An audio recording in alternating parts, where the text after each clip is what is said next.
지난 주일에 우리가 한번 살폈습니다마는 로마 교회에는 그야말로 신앙이 온전하고 건전하게 잘 그렇게 갖춰진 분들도 있었습니다마는 잘못된 가르침으로 말미암아 믿음은 좋았는데 잘못된 생각으로 신앙생활을 하는 사람들이 있었습니다. 그들 가운데 크게 두 가지 종류의 그런 가르침을 따르는 분들이 있었다고 그랬는데요. 한 부류는 율법주의라는 것이었습니다. 율법주의는 어떤 것이었죠?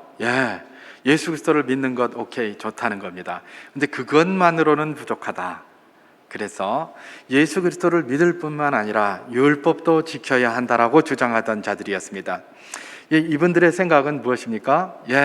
율법을 지켜야 온전히 의롭다함을 입는다라는 그런 것들. 그래서 결국 이들이 율법을 은혜를 뭘로 여기고 있었다? 조금 부족한 것, 중요하지만 조금 부족한 걸로 여기고 있었다라는 것들을 우리는 발견하게 되었죠.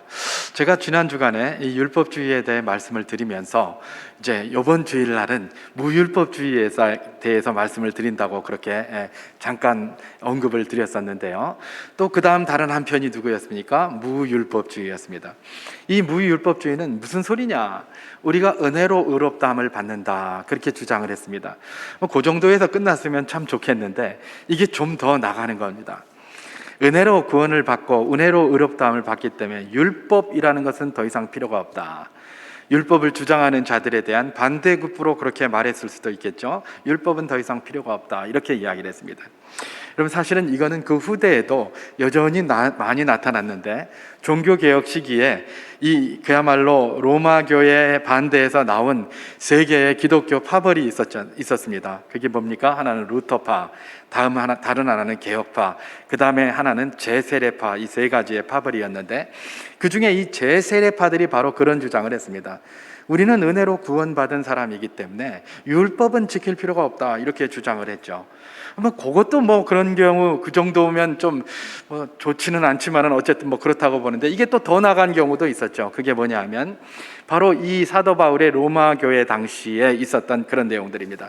율법을 지키지 않는다라는 정도가 해서 끝난 것이 아니라 더 나아가서 우리는 이제 우리 육신은 이건 아무것도 아니기 때문에 우리 마음대로 살아도 된다, 이렇게까지 나가는 것이죠. 율법이라는 어떤 틀, 율법이라는 체계를 지키지 않겠다고 이야기를 하니까 이제 그 머릿속에 뭐가 찬 겁니까? 내 마음대로 살겠다, 그냥 내 마음대로 살겠다, 이렇게 주장을 했던 것입니다. 그래서 이들을 뭐라고 얘기를 한다? 무율법주의자들 혹은 율법 폐기론자들, 이렇게 이야기를 했던 것이죠.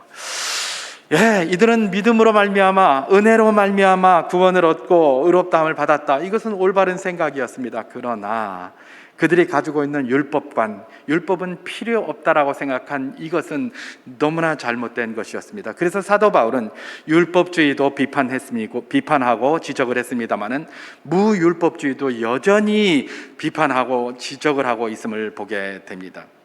오늘 우리가 읽은 이 본문은 그야말로 율법의 기능 내지는 역할에 대해서 아주 잘 설명을 하고 있는 그런 내용인데요.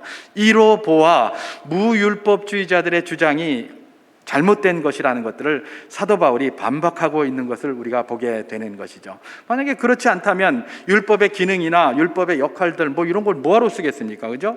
그러니까 사도 바울이 그걸 썼다는 것은 결국은 이 내용이 무율법주의자들이 주장하는 바 율법은 필요 없다라는 것에 대한 반박으로 기록하고 있다라고 보면 정확할 것입니다.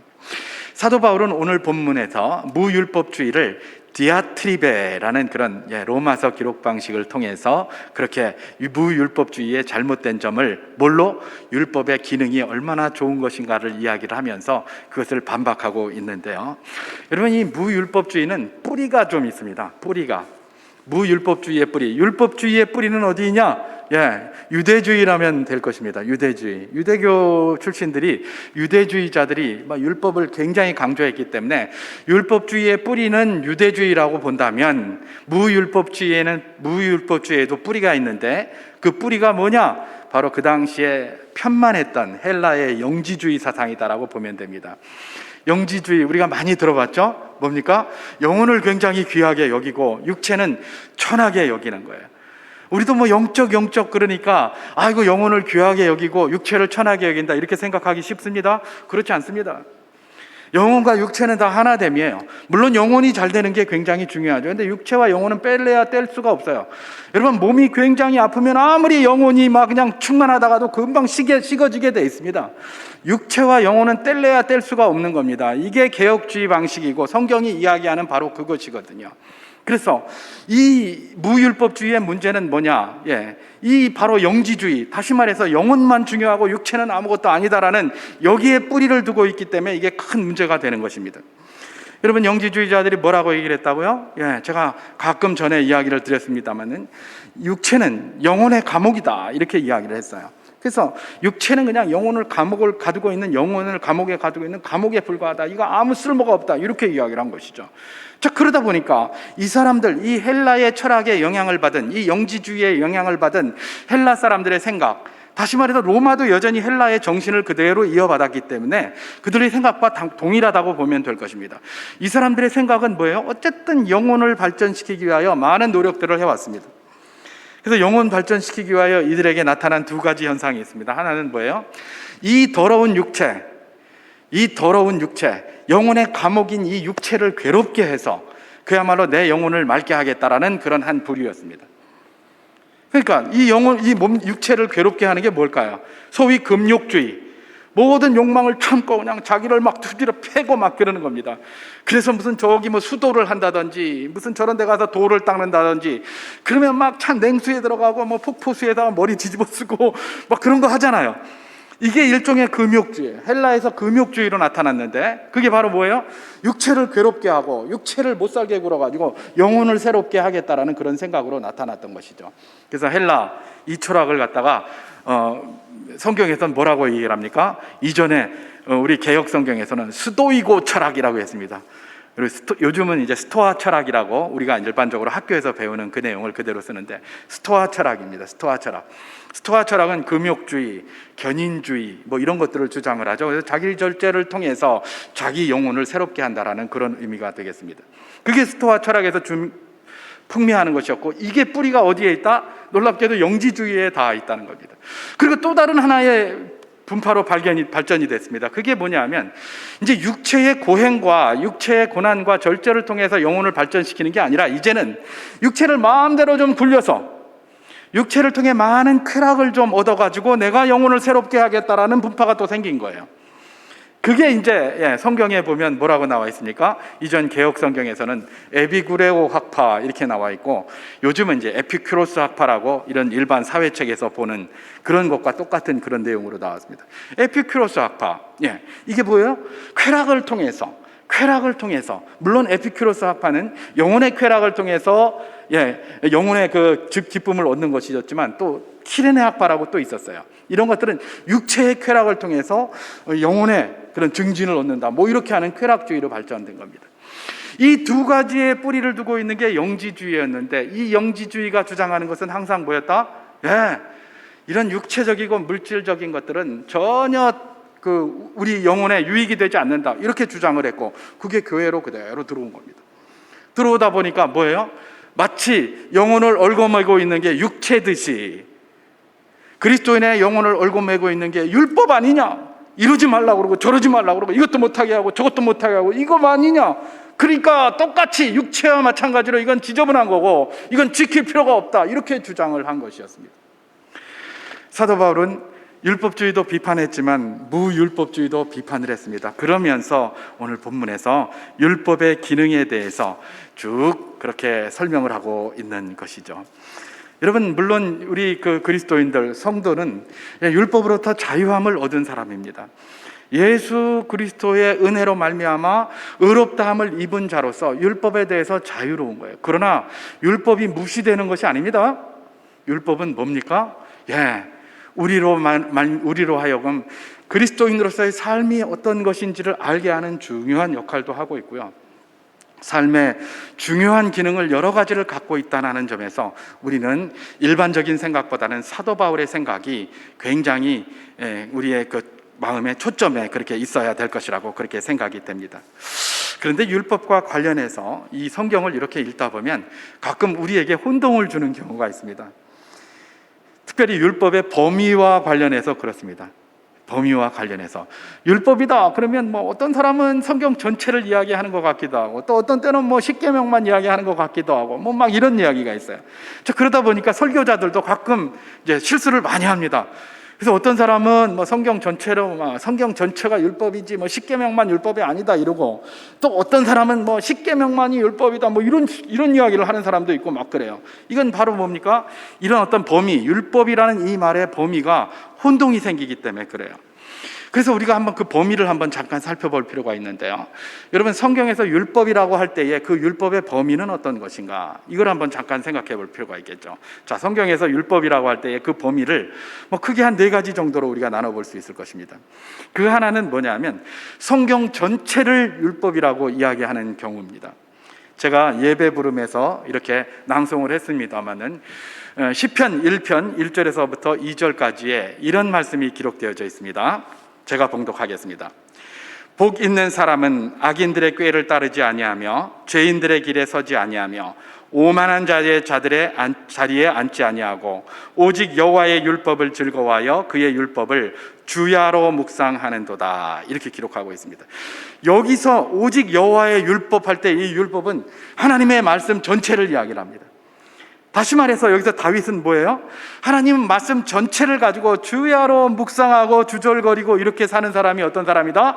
복 있는 사람이다. 그렇게 이야기를 하고 있는 거예요. 자, 이게 성경 전체를 이야기하는 의미이고, 그 다음에 율법이다라고 이야기를 하면 그거보다 조금 규모, 범위가 좀 작은 것으로서 모세오경을 율법이라고 하기도 합니다. 여러분, 우리가 구약 성경을 갖다가 구분을 할 때에 율법서, 그 다음에 역사서, 시가서, 선지서 혹은 예언서 뭐 이렇게 구분을 합니다. 여기서 율법서라고 구분한 이것이 바로 뭡니까? 모세오경이에요. 창세기, 출애굽기, 레위기, 민수기, 신명기까지 이게 모세오경 아닙니까? 그래서 성경에서 율법이라고 할 때에 성경 말씀, 하나님 말씀 전체를 율법이라고 하기도 하고, 또 이 모세오경을 율법이라고 하기도 해요. 그러니까 우리가 이런 것들을, 이 규모를 좀 알아둘 필요가 있는 것이죠. 바로 그것입니다. 자, 그 다음에 또 율법이라고 하면 또 뭐가 있겠습니까? 그 모세오경보다는 조금 좁은 의미입니다. 조금 좁은 의미로 모세가 시내산에서 받은 율법이에요. 여러분, 모세가 시내산에서 받은 율법에는 뭐가 있을까요? 주로 뭐 십계명의 두 돌판 이렇게 생각하는데, 사실은 십계명의 두 돌판뿐만 아니라 십계명의 두 돌판에 대한 이야기가 나오는 시내산에서 모세가 율법을 받는 것에 대한 내용이 나오는 출애굽기 20장이나 신명기 5장에 보면 율법의 두 돌판뿐만 아니라 뒤에 다른 것들이 쭉 있습니다. 다시 말해서 하나님을 어떻게 예배하고 제사할 것인지에 대한 예배법, 제사법이 거기 나오고요. 그리고 또 좀 더 이렇게 보면 하나님의 나라, 다시 말해서 하나님이 왕이 되셔서 통치하실 신정국가의 시민으로서 어떻게 살아야 될 것인가라는 시민법도 거기 조금 나옵니다. 그리고 그야말로 십계명으로 알려져 있는 도덕법, 이 도덕법이 거기에 또 같이 있게 되는 것이죠. 그래서 이것은 십계명보다는 조금 범위는 넓지만 모세오경에 신명기 5장 이후, 그 다음에 출애굽기 20장 이후에 나오는 것이기 때문에 범위는 모세오경보다는 훨씬 좁겠죠. 그래서 거기에 내용이 될 것입니다. 자, 그리고 이제 마지막으로 4번째는 그야말로 가장 좁은 율법이라는 의미에서 이것은 무엇입니까? 바로 십계명에 해당이 된다 할 것입니다. 여러분, 십계명은 오늘날 우리에게도 정확히 적용되는 것입니다. 정확히 적용돼요. 여러분, 우리가 제사법을 지킬 필요는 없어요. 왜 그렇습니까? 이미 우리 주 예수 그리스도께서 영단번의 제사를 드리심으로, 당신의 몸을 영단번의 제사로 내주심으로 말미암아 우리를 다 의롭다 하셨어요. 그래서 더 이상 여러 가지 율법에 나오는 제사법은 우리에게 적용되지 않습니다. 또 신정 정치를 하고 있는 이스라엘과는 다른 정치 체제 속에서 우리가 계속 살아갑니다. 여러분, 중세에 로마 교회에서 종교 개혁을 일으키면서 이렇게 활동을 했던 그런 종교 개혁자들은 그 나라를 다 뭘로 만들려고 했습니까? 그야말로 신정 정치, 하나님이 통치하시는 나라로 만들려고 그랬어요. 자, 그러다 보니까 여전히 거기에 시민법이 나오고 정치적인 것도 나오고 이렇게 합니다만은, 사실은 요즘은 그렇게 운영이 잘 되지 않고 있지 않습니까? 요즘은 조금 다른 방식으로 운영이 되고 있어요. 요즘은 계명으로 운영되는 것이 아니라 각 나라마다 뭘로 운영되고 있습니까? 법으로 운영되고 있어요. 사람이 만든 헌법, 거기에 따라서 모든 법들이 나오고 운영이 되고 있는 것이죠. 근데 놀랍게도 이 헌법의 뿌리가 어디 있습니까? 다 성경이에요. 다 성경의 율법이고 다 성경에 나오는 그런 법들이에요. 헌법을 공부하다 보면 헌법의 뿌리가 어디냐라고 할 때 뭐 대륙법계, 영미법계 뭐 이런 말들이 있어요. 이 대륙법계, 영미법계의 뿌리가 다 뭡니까? 이 십계명이고 모세오경이고 율법이에요. 거기서부터 나왔기 때문에 우리는 그런 율법을 직접적으로 따르지 않는다고 할지라도 헌법을 통해서 이미 율법의 정신을 우리 삶 가운데 늘 받고 살아가고 있다라고 보면 정확합니다. 그럼에도 불구하고 지금 우리는 뭐예요? 그야말로 신정정치를 하고 있지 않으니까 시민법으로서의 율법은 어쩌면 우리가 의미 없이 받아들일 수 있게 될 것입니다. 그러나 그럼에도 불구하고 그 외의 십계명, 도덕법으로 알려져 있는 이 십계명은 오고는 모든 세대, 주님이 이 땅에 다시 재림하시는 그날, 그래서 교회가 다 사라지는 그날까지 이 도덕법은 모든 인류에게 적용되는 그런 법으로 여전히 우리에게 남아있는 것이죠. 그래서 율법이다라고 할 때에 제일 작은 개념으로서 뭡니까? 십계명, 이걸 붙들고 그것은 시대를 초월해서 우리가 지켜야 될 것이다라고 마음으로 새기면 정확하게 될 것입니다. 여러분, 오늘 우리가 읽은 이 본문 로마서 7장 7절에서 13절까지 이 본문도 무율법주의의 그런 주장을 갖다가 반박을 하면서 그야말로 율법의 기능과 역할을 설명하고 있는데, 그 중에서 특별히 십계명을 중심으로 하고 있다는 것들을 우리는 보게 됩니다. 제가 7장 7절을 다시 한번 봉독해 보도록 하겠습니다. 그런즉 우리가 무슨 말을 하리요? 율법이 죄냐? 그럴 수 없느니라. 율법으로 말미암지 않고는 내가 죄를 알지 못하였으니 곧 율법이 탐내지 말라 아니하였더라면 내가 탐심을 알지 못하였으며 라고 이야기를 합니다. 여기서 율법 하면서 탐내지 말라라는 십계명 중에 제일 마지막 계명, 그죠? 제일 마지막 계명인 이 탐내지 말라는 이 계명을 그대로 설명을 하면서 율법의 기능과 역할을 이야기를 하고 있고, 무율법주의자들에 대해서 지금 반박을 하고 있는 그런 내용들을 보게 되는 것 아니겠습니까? 바로 그것입니다. 자, 그렇다면 사도 바울은 오늘 본문에서 율법의 기능, 역할을 무엇이라고 이야기하는가, 그것 잠시 살펴보고 마치도록 하겠습니다. 율법의 기능과 역할에 대해서는 종교개혁자들이 많이 정리를 하고 많이 이야기를 했습니다. 그래서 그 율법의 기능을 제1기능, 제2기능, 제3기능 이렇게 나눠가지고 쭉 설명을 했는데요.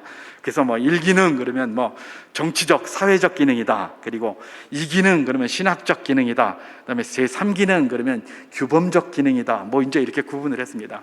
필립 멜랑톤, 마르틴 루터, 존 칼빈 이런 사람들이 그것에 대한 정리를 쭉 이렇게 했어요. 다양하게 정리를 했습니다. 물론 이들이 정리한 것은 성경 전체를 가지고 그렇게 정리를 했습니다. 그러나 저는 그들의 정리에 이렇게 정리를 따르는 이렇게 이야기하는 것이 아니라 오늘 이 본문에서 사도 바울이 이야기하는 요 말씀을 중심으로 율법의 기능과 역할을 잠시 살펴보기를 원하는 것입니다. 자, 율법의 기능. 사도 바울은 그러면 이 무율법주의자들의 주장에 반박하여 율법의 기능으로 무엇을 이야기를 하고 있는가? 자, 율법의 주요한 기능으로 먼저 사도 바울은 율법은 죄를 알게 하는 기능이 있다라고 그렇게 이야기를 하고 있습니다. 제가 7절을 다시 한번 봉독합니다. 그런즉 우리가 무슨 말을 하리요? 율법이 죄냐? 그럴 수 없느니라. 율법으로 말미암지 않고는 내가 죄를 알지 못하였으니, 그렇게 얘기를 합니다. 자, 이 말씀은 분명히 뭘 이야기를 합니까? 율법으로 말미암아 죄를 알게 되었다는 거예요. 율법이 없었다면 죄를 알지 못했다는 거예요. 여기서 특별히 그 죄는 뭐예요? 하나님 앞에서의 죄를 말하는 겁니다. 여러분, 우리가 성경에서 선과 악에 대해서 이야기하고 선인과 악인에 대해서 이야기할 때에 제가 저번에도 한번 말씀드렸습니다만 그것은 하나님의 기준이지 세상의 기준이 아니라고 했습니다. 세상 사람들은 선과 악에 대한 자기 나름대로의 기준이 있습니다. 우리가 가지고 있는 그 기준이 어쩌면 세상 사람들이 일반적으로 생각하는 그런 기준이에요. 근데 그거 하나님의 기준은 아니에요. 같을 수도 있고 같지 않을 수도 있어요. 왜냐하면 하나님이 선한 양심을 이 사람들에게 주었기 때문에 비록 왜곡되었지만 그 양심을 따라서 선과 악을 구분할 수 있어요. 그러나 분명한 것은 무엇입니까?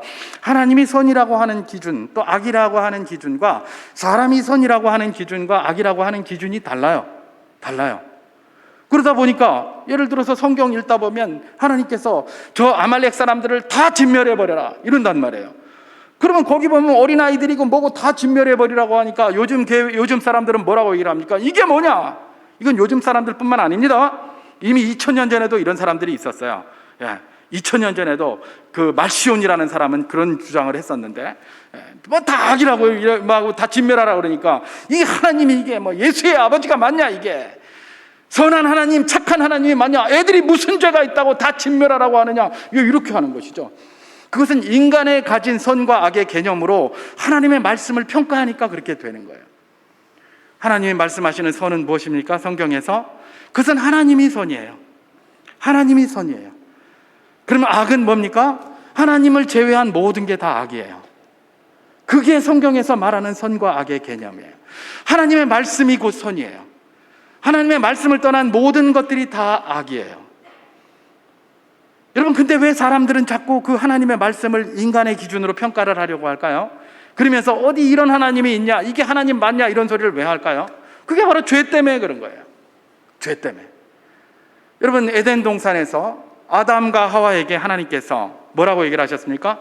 선악을 알게 하는 나무의 열매를 따먹지 말라고 이야기했습니다. 근데 이들이 그걸 따먹고 말았어요.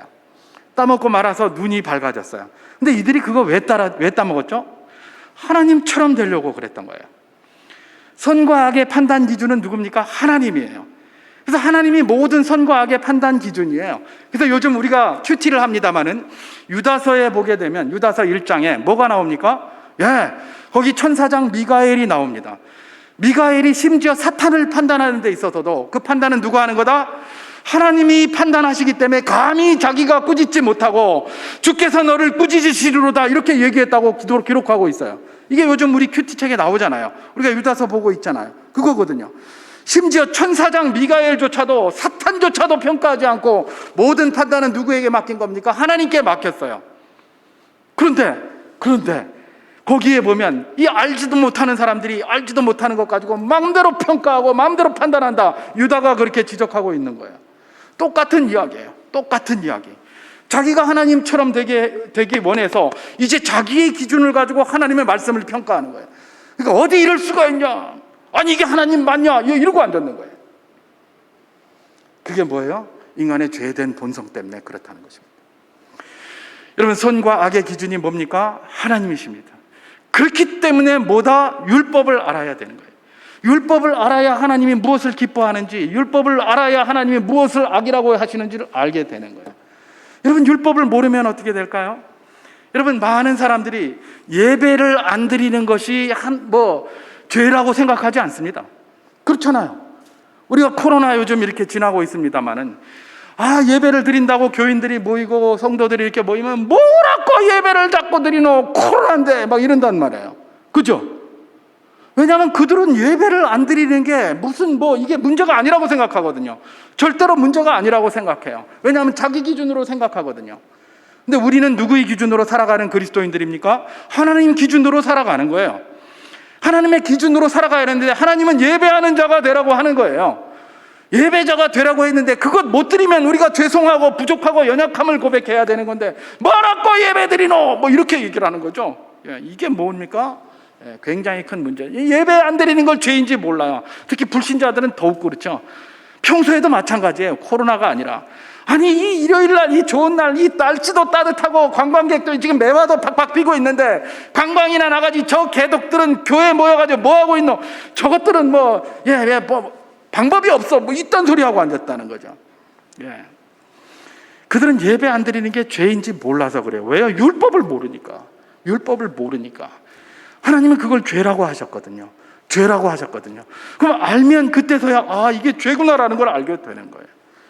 여러분, 요즘 간통죄가 없어져 버렸어요. 간통죄. 자기의 자기 주장, 자기 결정권 어쩌고 이래가면서 아니 세상에 자기 결정권으로 할 것 같으면 세상에 법이 뭐가 필요가 있습니까? 내 마음대로 결정해서 살면 되지. 근데 어쨌든 개인의 자기 결정권 그래가지고 간통죄 없어버렸어요.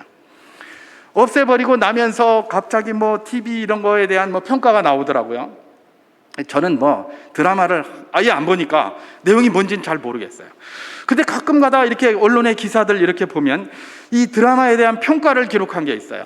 그게 뭐냐면 요즘은 뭐 아침 드라마 이런 거 하면 거의 막장 드라마라는 거예요. 온갖 불륜과 온갖 나쁜 것들이 막장 드라마로 막 있다. 이래서 되겠는가? 그러면서 막 질투하는 그런 내용들이 글이 막 쓰여져 있어요. 그래서 막장 드라마인지 알지만은 사실 뭐 막장 드라마 뭔지 는 잘 모르겠어요. 어쨌든 그러고 앉았어요. 근데 여러분, 그렇게 하지 말라고 비판하면서 그렇게 하지 말라고 하는데 왜 막장 드라마가 끊이지 않고 계속 나올까요? 왜 막장 드라마가 끊이지 않고 계속 나올까요? 막장 드라마는 나쁘다라고 글만 열심히 쓰면서 자기가 그 막장 드라마를 보는 거예요. 보니까 시청률이 올라가거든. 그러니까 방송국에서는 뭐랍니까? 그런 거 만들어서 보내는 거예요. 왜요? 방송국은 그거 먹고 살잖아요. 그거 먹고 사는 거예요. 그러니까 그런 거예요. 막장 드라마면 안 좋다 그러면 자기가 보지 말아서 시청률이 툭툭 떨어져야 더 이상 방송국에서 그거 안 만드는데, 막장 드라마다라면서 욕 엄청나게 하면서 맨날 들여다보고 앉았는 거예요. 그러니까 어떻게 되는 겁니까? 시청률이 안 떨어지니까 계속해서 저기 하는 것이죠. 분명히 하나님은 말씀하셨습니다. 간음하지 말지니라. 세상은 뭐 자기 결정 이래가지고 그거 죄가 아니라고 하지만 하나님은 분명히 말씀하셨습니다. 그건 죄다. 율법이 죄가 무엇인지를 잘 알려주고 있는 것입니다. 여러분, 오늘 본문에서도 탐심이라는 것이 나옵니다. 탐심. 7절 뒷부분에 율법이 탐내지 말라 아니하였으면 내가 탐심을 알지 못하였으리라, 그렇게 얘기를 합니다. 탐심. 여러분, 탐심을 죄라고 생각하는 사람 별로 없어요. 오히려 세상의 문화를 이렇게 보면 탐심을 오히려 강조해요. 왜 강조할까요? 저길 보니까 저 사람이 막 잘 살고 있고 저 사람이 멋지게 돼 있는데 그거 가만 놔두면 되는데 뭐라고 일합니까? 자꾸 저것처럼 내가 돼야 된다는 거예요.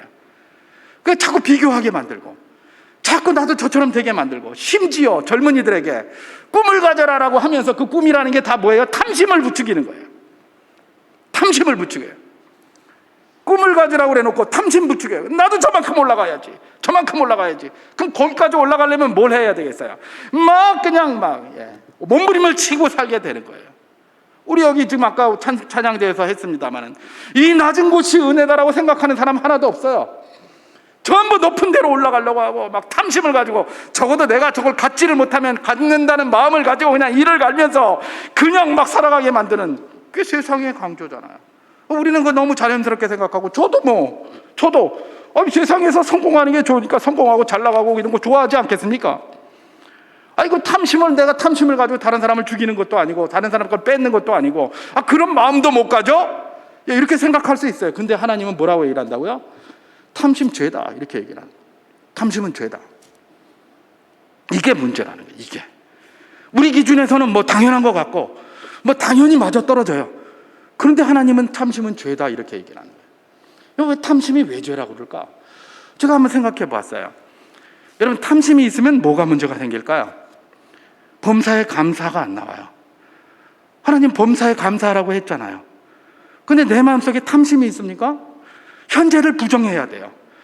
현재를 부정하지 않으면 탐심이 생길 수가 없어요. 내가 만족하는데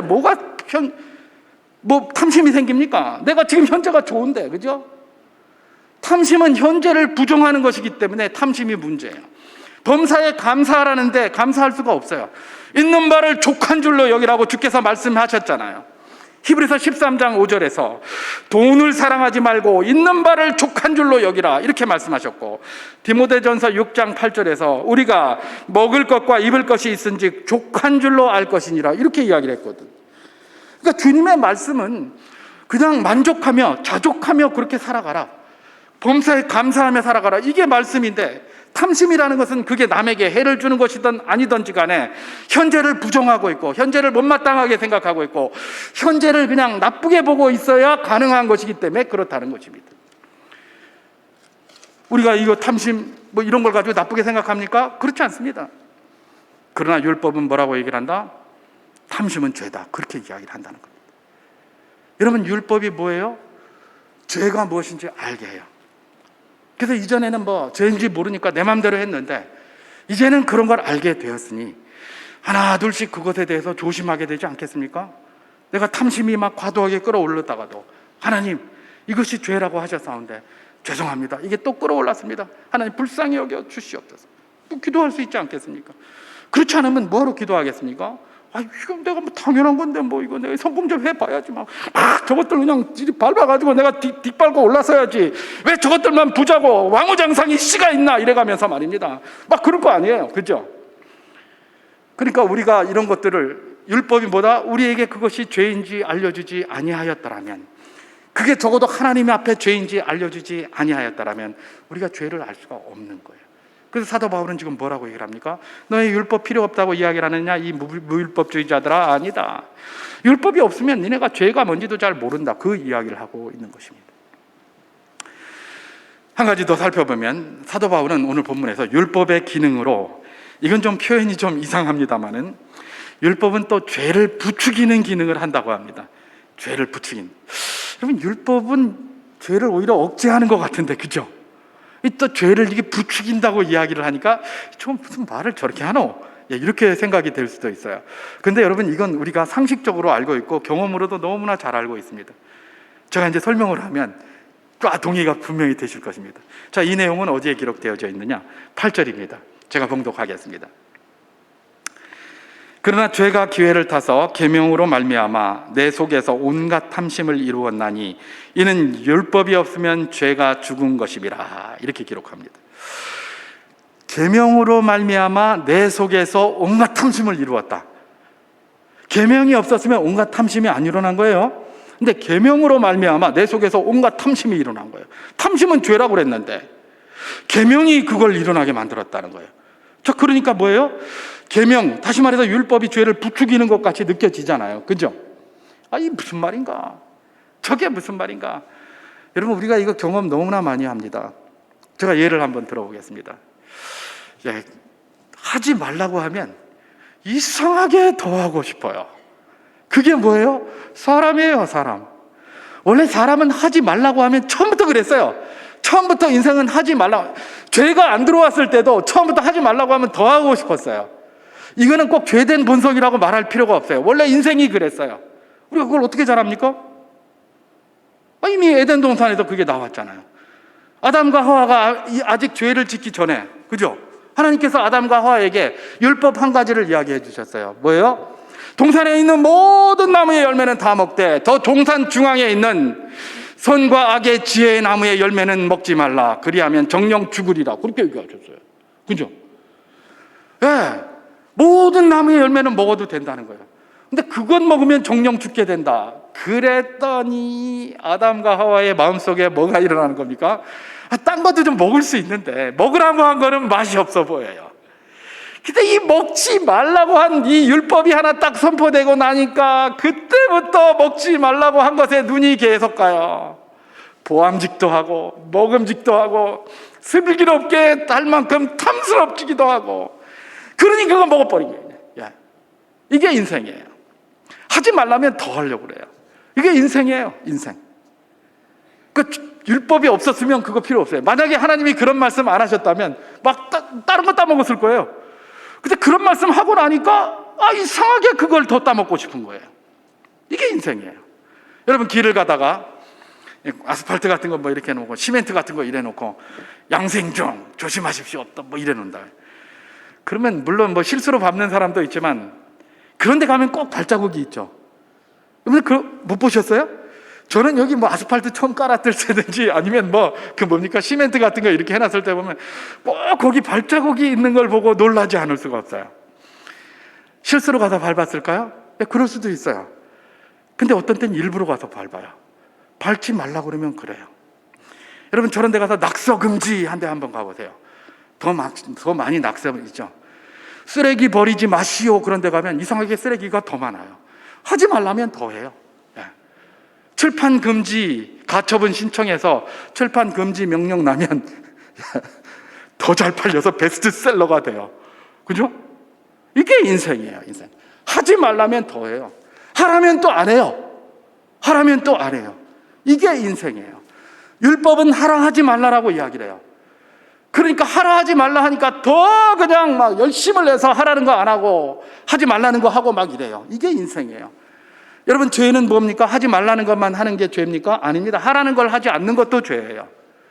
하나님이 뜻하는 바 관역에서 벗어난 모든 것, 하마르타노, 하마르티아, 관역에서 벗어난 모든 것이 다 죄예요. 그러니까 하라는 거 안 하는 것도 죄고, 하지 말라는 거 하는 것도 죄예요. 근데 인생은 어떻다? 그런 율법이 있으면 하지 말라면 더 하고 싶고, 하라면 안 하고 싶은 게 인생이다라는 것입니다. 그래서 우리가 아직은 많이 성장하고 있는 청소년들이나 젊은이들에게 자꾸 뭐 하라 하지 말라 이런 말 많이 할 필요가 없어요. 그 자꾸 이야기를 하면 우리는 뭐 만족해요. 하지 말라고 그랬으니까 안 하겠지. 천만의 말씀. 그럼 더 하고 싶다니까. 이게 인생이에요. 이게 율법이 죄를 부추기는 경향을 가지고 있는 거예요. 이걸 지금 오늘 본문에서 사도 바울이 이야기를 하고 있는 것입니다. 근데 죄를 부추기면서 죄만 많이 지으라고 그러는가? 거기서 끝나지 않습니다. 하나 더 율법의 기능을 우리가 살펴볼 수가 있는데요, 마지막으로 한 가지만 더 살펴보면 오늘 본문에서 사도 바울은 율법이 어떤 기능을 가지고 있는가? 죄를 알게 하고 죄를 부추길 뿐만 아니라 다른 누가 아니라 그런 것들을 통해서 자신이 죄인임을 깨닫게 하는 기능이 있다라고 이야기를 하는 것입니다. 죄를 알게 하고 죄를 부추겨서 뭐다? 네가 죄인이다 라는 것들을 깨닫게 하는 기능을 누가 가지고 있다? 율법이 가지고 있다는 거예요. 율법이 아니면 이런 거 모른다는 거예요. 제가 9절에서 10절을 한번 봉독해 보도록 하겠습니다. 전에 율법을 깨닫지 못했을 때에는 내가 살았더니 계명이 이름에 죄는 살아나고 나는 죽었도다. 생명에 이르게 할 그 계명이 내게 대하여 도리어 사망에 이르게 하는 것이 되었도다. 그렇게 얘기를 합니다. 이 기능을, 이 율법의 기능을 거울의 기능이다 뭐 이렇게 얘기를 하는데요, 나는 내가 잘하는 줄 알았어요. 근데 율법 봤더니 이게 내가 하는 게 영 형편없는 거예요. 나는 죄 없는 줄 알았어요. 그랬던데 이게 들여다보니까, 율법을 들여다보니까 나는 죄인 중에 괴수예요. 그런 거죠. 나는 하나님을 사랑하는 줄 알았어요. 여러분, 우리 모두 하나님 사랑하는 줄 믿습니다. 맞습니까? 아멘입니까? 예, 우리 사랑한다고 그래요. 나 하나님 사랑합니다. 저도 그렇습니다. 주여 사랑합니다. 주 사랑합니다. 기도할 때마다 사랑하는 나의 하나님 아버지 이러고 기도해요. 정말 사랑하는 거예요. 또 사랑하는 것 같아요. 그런데 하나님 말씀을 떡 들여다보면 이런 말씀이 있는 거예요. 마가복음 12장 30절에 이렇게 기록되어 있죠. 마음을 다하고 목숨을 다하고 뜻을 다하고 힘을 다하여 하나님을 사랑하라. 마음을 다하고 목숨을 다하고 뜻을 다하고 힘을 다하여 하나님을 사랑하라 이러는 겁니다. 그게 하나님 사랑하라는 거라는, 사랑한다는 거예요. 근데 가만히 생각해 보면 나는 하나님 사랑하는데 마음을 다하고 있는가? 나는 하나님 사랑하는데 목숨을 다하고 있는가? 나는 하나님 사랑한다는데 뜻을 다하고 있는가? 힘을 다하고 있는가? 이런 거 생각하면 턱없이 부족한 거예요. 턱없이 부족한 거예요. 이런 말씀이 없을 땐 내가 잘하는 줄 알았어요. 이만큼 사랑하면 됐지 뭐. 내가 주일날 꼬박꼬박 이렇게 하고, 나는 목사잖아. 목사로서 열심히 그냥 조심해서 살려고 이렇게 하고 하나님 사랑하려고 이렇게 몸부림치고 있는데 뭐 이만하면 됐지 이렇게 생각했을 거예요. 그런데 내가 그 제법 근사한 목사로서 스스로를 생각했을지 몰라요. 그런데 이런 말씀을 딱 보니까 이건 뭐 세상에 괴수도 이런 괴수가 없는 거예요. 네가 도대체 하나님 사랑한다는데 뭐 가지고 사랑하는 거고 도대체? 네 하나님 사랑하는 거 맞나? 입으로는 맨날 사랑한다고 하고 성도들 앞에서는 아멘입니까? 이런 소리 하고 나서 너는 뭘 사랑하는데 이렇게 되는 거예요. 이게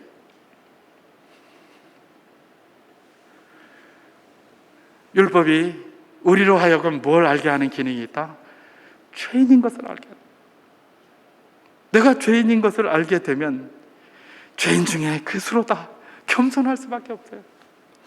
여러분, 사도 바울이 바나바와 함께 복음을 전하러 다니다가 바나바의 생질인 마가 문제 때문에 서로 갈라졌습니다. 마가를 데리고 가자 그랬는데 사도 바울이 그 인간 데리고는 못 간다, 말도 안 듣고 막 중간에 이탈하고 안 된다라고 해가지고 그야말로 바나바는 그냥 막 품는 사람이잖아요. 사도 바울은 강구한 사람이었습니다. 그러다 보니까 막 그런 인간 못 데리고 가, 그래서 쪼개져 버렸어요 그냥. 근데 나중에 디모데서에 가면 사도 바울이 이제 나이도 좀 들고 딱 이제 뭐 사역할 만큼 하고 이제 주님 앞에 부르심 받기 얼마 안 남아서 사도 바울의 고백이 거기 있지 않습니까? 나의 동역자 마가를 내게 데리고 오라. 내가 죄인 중에 괴수다. 이전에는 사람으로 말미암은 것도 아니요 하나님으로부터 말미암아 사도된 나 바울은, 그러면서 큰 소리치고 돌아다닐 때는 저 마가 같은 것들은 저건 안 돼 이랬어요.